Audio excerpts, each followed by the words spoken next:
जो छत्तीसगढ़ राज्य के जो विभिन्न प्रतीक चिन्ह हैं उनके बारे में आज हम देखते हैं। ठीक, तो छत्तीसगढ़ के प्रतीक चिन्ह, छत्तीसगढ़ के जो विभिन्न प्रतीक हैं उनको अपनाया गया था 4 सितंबर 2001। तो आपको पूछ सकता है कि छत्तीसगढ़ का जो राजकीय प्रतीक है, स्टेट एम्ब्लेम जिसे कह सकते हैं, क्या स्टेट एम्ब्लेम जो है वो कब अपनाया गया था? 4 सितंबर 2001 को। ठीक, सन 2001 नवंबर सन 2000 को छत्तीसगढ़ राज्य का गठन हुआ और 4 सितंबर 2001 को आपके जो छत्तीसगढ़ के राजकीय प्रतीक है उसको अपनाया गया। ठीक, अब हम देखते हैं इस एम्ब्लेम के बारे में, ठीक, कि वो किस तरह का है, उसके विभिन्न जो रंग है उनका अर्थ क्या है। तो देखिए, ये जो ये जो आपको आउटर लाइंस दिखती हैं, आउटर डायग्राम दिखता है, वो है गढ़, है ना, क्या है? गढ़ है, दुर्ग है ये, है ना। तो ये जो है इनकी संख्या कितनी है? इन गढ़ों की संख्या 36 है। ठीक, ये आपको दिखेंगे, इनको आप गिनेंगे तो कितने हैं? ये 36 है। और ये यहाँ इन ये किसका प्रतीक है? छत्तीसगढ़ में स्थित जो छत्तीसगढ़ पाए जाते थे आपके शिवनाथ नदी के इस तरफ या उस तरफ। ठीक, तो शिवनाथ की इस तरफ 18 गढ़ और शिवनाथ के उस तरफ के 18 गढ़ मिलाकर कुल कितने 36 गढ़ होते थे। इन 36 गढ़ों का प्रतीक आपको देखने को मिलता है छत्तीसगढ़ के एम्बलेम में। ठीक, और इनका जो रंग है वो है क्या है जी? हरा है। ठीक, क्या है? छत्तीसगढ़ के जो गढ़ों का रंग है वो है हरा है, जो यहाँ की हरियाली का प्रतीक। ठीक, फिर मध्य भाग में आपको दिखने को मिलता है क्या? अशोक चिन्ह। अब बाहर से अंदर जाते हैं, देखिए ये हो गया आपका अ, गढ़। ठीक,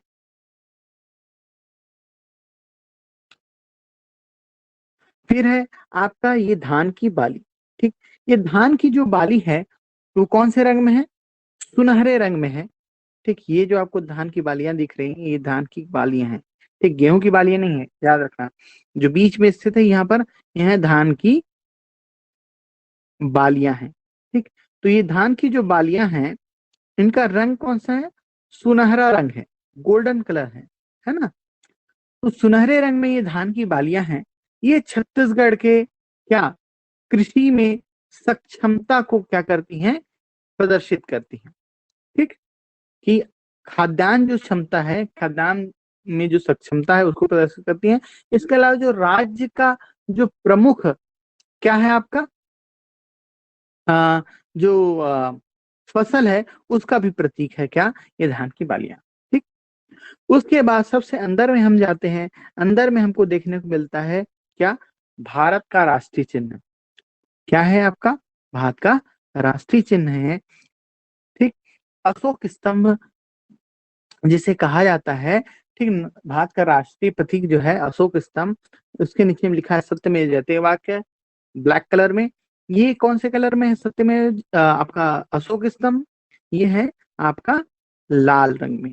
ठीक, तो मध्य भाग में है सत्यमेव जयते सहित अशोक स्तंभ जो लाल रंग में है। ठीक, यहाँ पर ये जो है ये ब्लू कलर की है, याद रखना। ठीक, ये आपको देखो ब्लू कलर मिलेगा। ये बिजली का जो प्रतीक है, ये जो विद्युत सक्षमता है या विद्युत में उत्पादन में जो छत्तीसगढ़ का स्थान है उसको प्रदर्शित करता है। ये नीले रंग की है, ध्यान रखिएगा। ठीक, कौन से रंग की है? नीले रंग की है। ये छत्तीसगढ़ राज्य के ऊर्जा क्षमता को प्रदर्शित करता है। ठीक, आपका ये बिजली की आकृति। फिर आपको तिरंगे कलर में आपको देखने को मिलेंगी, है ना, 3 रेखाएं। ये है नदियों का प्रतीक। छत्तीसगढ़ में जो बहती हैं नदियां, तो ये छत्तीसगढ़ की जो जल जो क्षमता है ना, उसके बारे में प्रदर्शित करता है। ठीक, तो ये 3 रंग की यहाँ पर आपको आकृतियां देखने को मिलेंगी तिरंगे के रूप में। ठीक, याद रखना छत्तीसगढ़ में बहुत सारी चीजों को शामिल किया गया है इस एम्ब्लेम में, लेकिन साल वृक्ष शामिल नहीं है। एक क्वेश्चन में ये पूछा गया था। ठीक, तो ये हो गया छत्तीसगढ़ का एम्बलेम, जो कब अपनाया गया? 4 सितंबर 2001 को। ठीक, आगे बढ़ते हैं अपन और देखते हैं छत्तीसगढ़ के जो विभिन्न क्या है आपके अ, राजकीय जो प्रतीक हैं उनको देखते हैं। ठीक, जैसे छत्तीसगढ़ का राजकीय पक्षी, राजकीय छत्तीसगढ़ का राजकीय जो पक्षी है वो है क्या? आपका पहाड़ी मैना। ठीक, पहाड़ी मैना को का जो वैज्ञानिक नाम है, लैटिन नाम है, वो है रेलिजियोसा पेनिनसुलरिस। क्या? रेलिजियोसा, ठीक, क्या? पेनिनसुलरिस।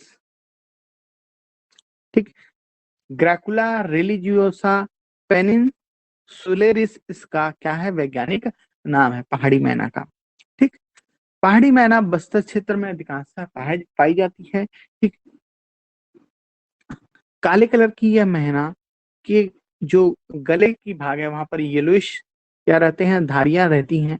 ठीक, और इसकी विशेषता यह है कि ये बहुत ही मीठी आवाज निकालती है और इंसानों की आवाजों की ये नकल कर सकती है। ठीक, तो इंसानों की आवाज की ये नकल कर सकती है, इसकी बोली बहुत ही मीठी होती है, जिस कारण इसकी जो गुण है यही उसका क्या हो गया है? काल बन गया है। ठीक, इसके इसका ये अब क्या होती जा रही है? लुप्त होती जा रही है, क्योंकि इनको पकड़ पकड़ कर क्या किया जा रहा है? इनकी तस्करी की जा रही है। तो ये अब विलुप्त प्राय हो गई हैं, है ना? तो इनका संरक्षण किया जा रहा है। कहाँ संरक्षण किया जा रहा है? कांगेर घाटी राष्ट्रीय उद्यान में इनका संरक्षण किया जा रहा है। तो आपको क्वेश्चन पूछ सकता है कि जो आपका राजकीय पक्षी है पहाड़ी मैना, उसका संरक्षण कहाँ किया जा रहा है? तो कांगेर घाटी राष्ट्रीय उद्यान में इनका संरक्षण किया जा रहा है। ठीक, हिंदी में इनको, चलिए इसके बारे में थोड़ा सा हम नेट से देख लेते हैं। तो पहाड़ी मैना को हम सारिका भी कहते हैं। ठीक, सारिका शाखानी गढ़ के ग्रैक्लुडी वर्ग की यह प्रसिद्ध पक्षी है। ठीक, मीठी बोली बोलती है। ठीक, ठीक, अब इनके बारे में यह है कि यह फूलों का रस भी खूब पीती है। ठीक, तो ये है कि आपका पहाड़ी मैना, ये आपको जो चित्र दिख रहा है वो पहाड़ी मैना का है। और कुछ है पहाड़ी मैना के बारे में? ये देखते हैं इसमें। तो देखिए,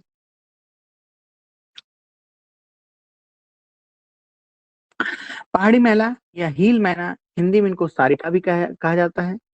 ठीक, और ये दक्षिण एशिया या दक्षिण पूर्व एशिया, मुख्यतः श्रीलंका में यह पाई जाती है। ठीक, इसे रिलीजियोसा जो प्रजाति है उसके रूप में स्वीकार किया जाता है। ठीक,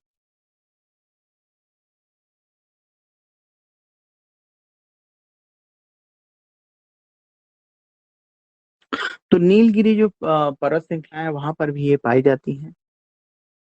और देख लेते हैं इनके बारे में, और ज्यादा कुछ तो मेरे ख्याल से इनके बारे में नहीं है।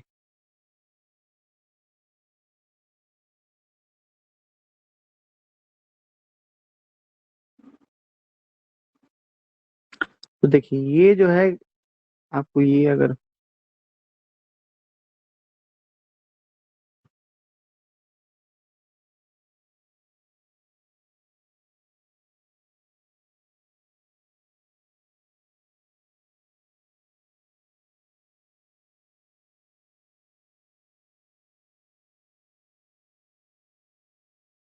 तो ग्रैकुला रिलीजियोसा इंटरमेडिया ये उत्तर पश्चिमी हिंद चीन में ये पाया जाता है। ग्रैकुला रिलीजियोसा आपका पेनिनसुलेरिस जो है ना, ये बस्तर हिल मैना भारत के केंद्रीय भाग में पाया जाता है।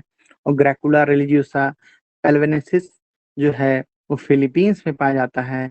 और ग्रैकुला रिलीजियोसा ये ग्रेटर सुडान ग्रेटर सुंडा जो है वहाँ पाया जाता है। ठीक,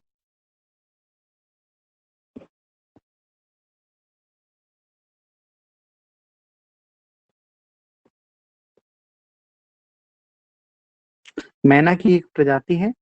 ठीक। ठीक, तो ये हो गया आपका छत्तीसगढ़ का राजकीय पक्षी पहाड़ी मैना। आगे हम देखते हैं वन भैंसे के बारे में। ठीक। छत्तीसगढ़ का जो राजकीय पशु है वो है वन भैंसा। उदंती अभयारण्य में भी इनका संरक्षण किया जा रहा है ना। इनका वैज्ञानिक नाम है क्या? ब्यूबेलस ब्यूबेलिस। ठीक, क्या? बुबेलस या ब्यूबेलस बुबेलिस, ये इसका वैज्ञानिक नाम है। ठीक। इसका वर्णन बहुत जगह आपको देखने को मिलता है। ठीक। एशियाई जंगलों में पाया जाता है। ठीक, संकटपन्न या क्या आपका संकटग्रस्त यह प्रजाति है। ठीक। ठीक, सामान्यतः वनों में रहती है, लेकिन कभी कभी क्या हो जाती है, खेतों में भी यह प्रवेश कर जाती है। सामान्यतः झुंडों में भी रहती है। ठीक। मा, जो मादा जंगली भैंसा हो उसको बोलते हैं अरनी। क्या बोलते हैं? अरनी बोलते हैं। रूबेलस वंश की है। कुल है इनका बोविडाई। गोवंश इनका उपकुल है बोवनाए। ठीक, ये ध्यान रखिएगा। ठीक। इनकी बहुत सारी उपजातियां भी हैं। अरनी, उल्वस, ठीक, और थीरापाती। ठीक, ये इसकी क्या है, प्रमुख क्या है, प्रजातियां हैं। ठीक।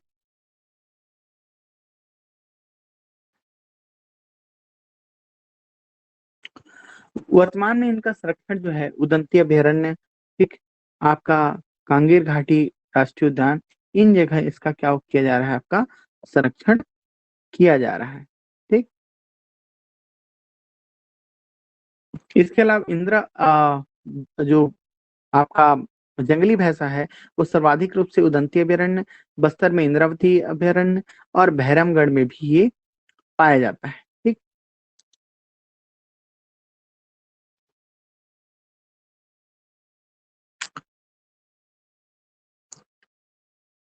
वर्तमान में ये संकटपन्न प्रजाति है वन भैंसे की। ठीक। इनकी जो ब्रीडिंग है वो की जा रही है राज्य सरकार के द्वारा। ठीक।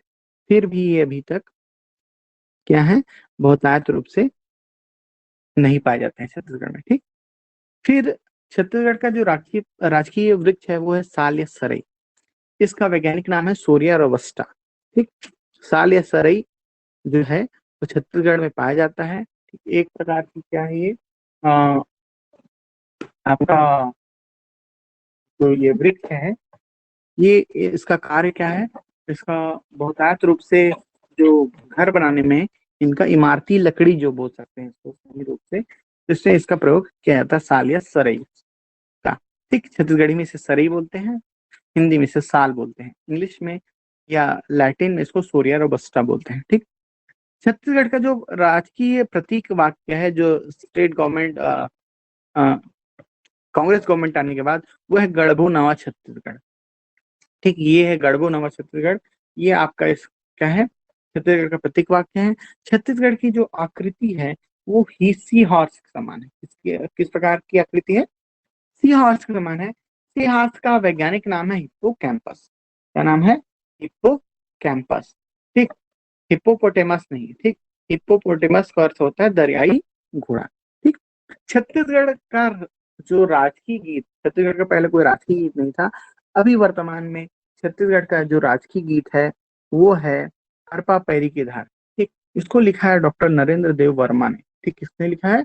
नरेंद्र देव वर्मा। ठीक, ये आपके भूपेश बघेल के ससुर जी हैं। ठीक, नरेंद्र देव वर्मा। ठीक। अब लाहिरे क्या है? अरपा पैरी के धार महानदी है पार, इंद्रावती है पखारे तोर पैया। तो महा यहाँ पर नदियों का उल्लेख है। देखिए, अरपा है, महानदी है, इंद्रावती है। ठीक, इन तीन नदियों का उल्लेख है। ठीक।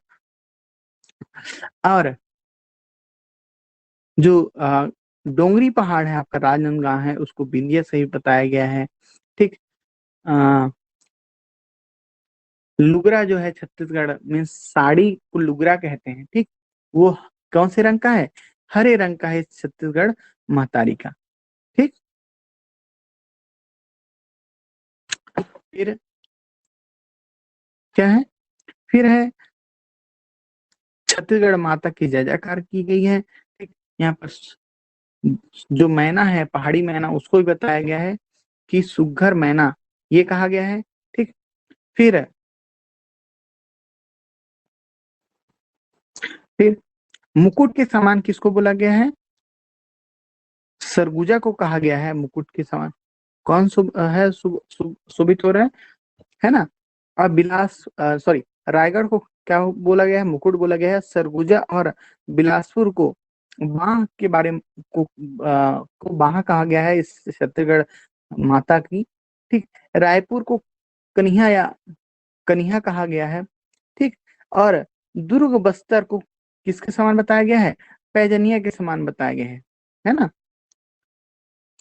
नांदगांव को कहा गया है, राजनांदगांव को करधन के समान, ठीक। रायगढ़ को मुकुट के समान, सरगुजा बिलासपुर को बांह के समान, दुर्ग बस्तर को पैजनिया के समान, पायल के समान, पैजनिया मीन्स पायल, ठीक। नांदगांव को करधन के समान कहा गया है ना। और नरेंद्र वर्मा ने इसको लिखा है। तो ये छत्तीसगढ़ का राजकीय गीत है, ठीक। अब देखिए छत्तीसगढ़ राजभाषा दिवस, ये मनाया जाता है 28 नवंबर। नवंबर को मनाया जाता है। 28 नवंबर को इसलिए मनाया जाता है क्योंकि 28 नवंबर 2007 को छत्तीसगढ़ राज्य भाषा आयोग के गठन हेतु एक विधेयक पेश किया गया, कहाँ? छत्तीसगढ़ विधानसभा में। और इसे राजभाषा दिवस के रूप में मनाने का निर्णय लिया गया स्टेट गवर्नमेंट के द्वारा, ठीक। तो इसी दिन छत्तीसगढ़ राजभाषा विधेयक पेश किया गया छत्तीसगढ़ी को राजभाषा बनाने के लिए। कब? सन 2007 को। इसलिए छत्तीसगढ़ को छत्तीसगढ़ में जो 28 नंबर है उसको छत्तीसगढ़ी राजभाषा दिवस मनाया जाता है, ठीक। अभी देखिए छत्तीसगढ़ में जो छत्तीसगढ़ी है ना, छत्तीसगढ़ी है, ये यहाँ की मुख्य बोली या भाषा है, ठीक। क्या है? मुख्य बोली या भाषा है। तो इसके संरक्षण संवर्धन के लिए छत्तीसगढ़ राजभाषा आयोग का गठन किया गया है। कब? अगस्त सन 2000 में इसका गठन किया गया, ठीक। इसका मुख्य लक्ष्य क्या है? छत्तीसगढ़ी को भारतीय संविधान की जो 8वीं अनुसूची है, जिसमें छत्तीसगढ़ जो भारत के जो राजकीय भाषाएं हैं उनका वर्णन है ना। करीब कितनी भाषाएं? वर्तमान में 22 भाषाएं हैं। इनमें इसको स्थान दिलाना इसका लक्ष्य है, छत्तीसगढ़ी राजभाषा का आयोग। इसके लिए छत्तीसगढ़ी भाषा का संरक्षण और संवर्धन भी इनके द्वारा किया जाता है। तो छत्तीसगढ़ राजभाषा संशोधन विधेयक सन 2007 में पेश किया गया। 28 नवंबर 2007 को विधेयक पारित हुआ और छत्तीसगढ़ी राजभाषा दिवस मनाया जाता है 28 नवंबर को, ठीक। राजपत्र में इसका प्रकाशन हुआ था 11 जुलाई 2008 को, है ना। और गठन हुआ छत्तीसगढ़ राजभाषा आयोग का सन 2008 को। छत्तीसगढ़ राजभाषा आयोग की प्रथम बैठक 14 अगस्त 2008 को हुई थी, ठीक। एक क्या बोल सकते हैं, कॉर्पोरेट बैठक थी है ना। और इसकी कार्यालयीन स्थापना हुई थी 14 अगस्त को, ठीक। छत्तीसगढ़ राजभाषा के अध्यक्ष को देख लेते हैं। तो प्रथम अध्यक्ष पूछता है क्वेश्चन आपको, छत्तीसगढ़ राज्य भाषा आयोग के प्रथम अध्यक्ष थे पंडित श्यामलाल चतुर्वेदी, ठीक। सन 2008 से सन 2011 तक इनका कार्यकाल था। द्वितीय अध्यक्ष थे वे थे श्री दानेश्वर शर्मा, 2011 से 2013 तक इनका कार्यकाल था। तृतीय अध्यक्ष जो थे वे थे डॉक्टर विनय कुमार पाठक, ये 2016 से 2018 तक क्या थे? छत्तीसगढ़ राज्य भाषा आयोग के क्या थे जी? ये अध्यक्ष थे, ठीक।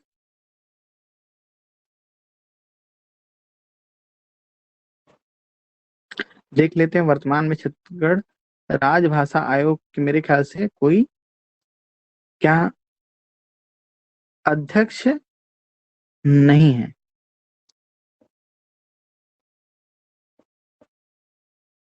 ठीक, फिर भी देख लेते हैं।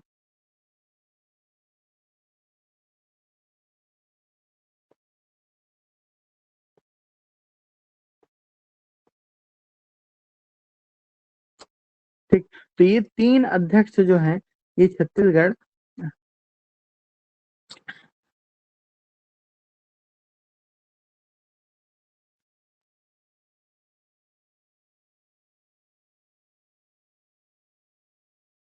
वर्तमान में शायद कोई इसका अध्यक्ष है कि नहीं। हाँ, तो विनय कुमार पाठक ही वर्तमान में शायद इसके अध्यक्ष होंगे। देख लेते हैं अगर कहीं पर मिलता है तो, लेकिन मुझे नहीं लगता कि अभी वर्तमान में कोई अध्यक्ष है।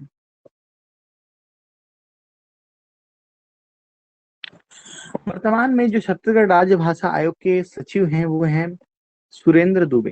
ठीक, तो छत्तीसगढ़ राजभाषा आयोग के सचिव कौन है? प्रथम सचिव हैं सुरेंद्र दुबे। ठीक, छत्तीसगढ़ राजभाषा आयोग का उद्देश्य 8वीं अनुसूची में छत्तीसगढ़ को स्थान दिलाना, छत्तीसगढ़ी भाषा को स्थान देना। छत्तीसगढ़ की जो भाषा है वो राजकाज की भाषा के रूप में इसका प्रयोग बढ़ाना भी एक इसका उद्देश्य है। ठीक, इसके अलावा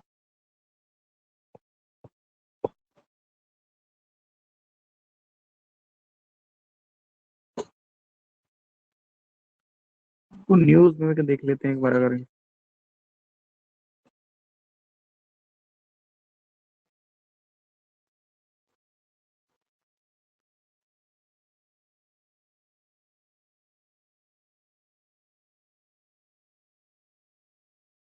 अभी तक यहाँ पर अध्यक्ष नियुक्ति नहीं हो पाई है, याद रखिएगा, छत्तीसगढ़ राजभाषा आयोग की। ठीक, त्रिभाषाई रूप में छत्तीसगढ़ी को स्थान दिलाना। त्रिभाषाई रूप कैसे कि हिंदी, अंग्रेजी और आपका छत्तीसगढ़ी। कुछ छत्तीसगढ़ी राजभाषा को संरक्षण देने के लिए दो योजनाएं चलाई जा रही हैं, जिसमें एक है माई कोठी योजना, दूसरा बिजहा कार्यक्रम। ठीक, माई कोठी जो योजना है वो छत्तीसगढ़ी भाषा से संबंधित जो पुस्तकें हैं, है ना, उनका क्रय कर संग्रहण करना इसका लक्ष्य है। क्या? आपका माई कोठी योजना। माई कोठी मीन्स होता है जहां संग्रह करते हैं हम धान का, कोठी वह जगह होती है। तो इस तरह पुस्तकों का क्रय कर संग्रहण करना ये माई कोठी योजना है। बिजहा कार्यक्रम जो छत्तीसगढ़ी भाषा के लुप्त होते शब्द हैं उनको संग्रहित करने कर उनका पुनः प्रचलन करने की ये योजना है। ये छत्तीसगढ़ी भाषा में विभिन्न जो शब्द हैं, है ना, वो आपके उनका क्या करना, संरक्षण करना, ये इसका लक्ष्य है। ठीक, तो देखिए अभी वर्तमान में मेरे ख्याल से छत्तीसगढ़ राजभाषा आयोग के कोई अध्यक्ष नहीं है। ठीक, देखिए, ठीक, तो छत्तीसगढ़ राजभाषा के वर्तमान में कोई अध्यक्ष एग्जिस्ट कर नहीं करते। ठीक, सचिव सचिवों के द्वारा ही इसका संचालन किया जा रहा है। ठीक, तो ये रहा आपका छत्तीसगढ़ राज्य के प्रतीक चिन्ह और छत्तीसगढ़ एक राजभाषा के रूप में किस तरह से स्थापित हो रही है। ठीक, नेक्स्ट क्लास में अपन फिर देखते हैं छत्तीसगढ़ का जो भौगोलिक विस्तार है, भौगोलिक स्थिति है, उसके बारे में देखते हैं। ठीक।